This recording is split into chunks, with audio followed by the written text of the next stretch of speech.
আমরা বলতে চাই যে আমরা যদি জেলে না যেতাম তবে আন্দোলন করতে পারতাম।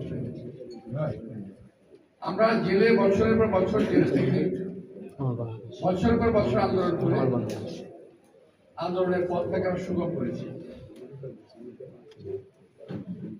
সুতরাং এককভাবে এটার দাবিদার কেউ নয়। অনেকে এমনভাবে ভাবসাব কাজকর্ম কথাবার্তা মনে হচ্ছে ওনারা দ্বিতীয়বার দেশ স্বাধীন করেছেন, আমাকে অনেকে বলেন, এবং এটার ফল তারাই ভোগ করছে। সেক্ষেত্রে আমরা বলতে চাই মুক্তিযুদ্ধের সামনে মুক্তিযুদ্ধ করে যুদ্ধ পরে কিন্তু আমরা বলি নাই যে আমাদেরকে ক্ষমতা দিতে হবে, আমাদের মুক্তি বানাতে হবে।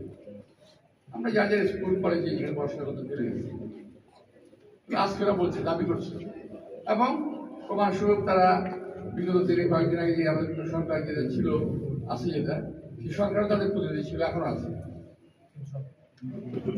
তো প্রিয় ভাইরা, আমি বেশি সময় নেব না। সামনের সময়গুলো আমরা যে সময় পার করে আসছি তার চেয়ে ভয়াবহ সময় সামনে আসবে বলে আমার ধারণা।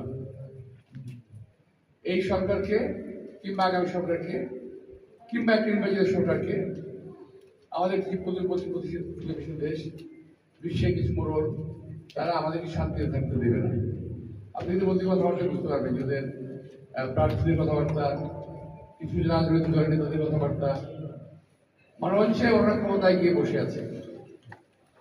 ইনফ্যাক্ট এরা কিন্তু ক্ষমতা বসেই আছে। জামাত ইসলাম এবং তাদের তরুণী বাহক, জামাত ইসলাম এবং তাদের কিছু ছানাপোনা, এরা কিন্তু এখন ক্ষমতায় আছে। আবার এখান থেকে তারা ক্ষমতাকে হ্যান্ডেল করতেছে, ক্ষমতাকে ব্যবহার করে আগামী নির্বাচনকে তারা সুযোগ করতেছে। যদিও দোষারোপ করছে কিছু বলে বিএনপি ভাই, বিএনপি তো ক্ষমতায় নাই, 17-18 বছর বিএনপি ক্ষমতায় নাই। তারপরে যারা ক্ষমতায় আসলো আপনারাই তো, সূর্য বলে আপনারা, কমিশনে আপনারা, স্কুল কলেজে আপনারা।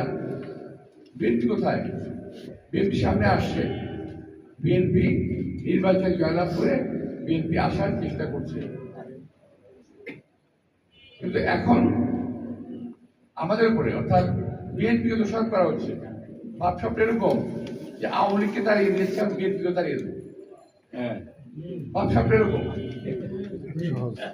আর কিছু কিছু আমি বক্তৃতা বলে আসছি, আগে বেশি বলে আসছি, কিছু কিছু লোক তো হবে যে ক্ষমতাটা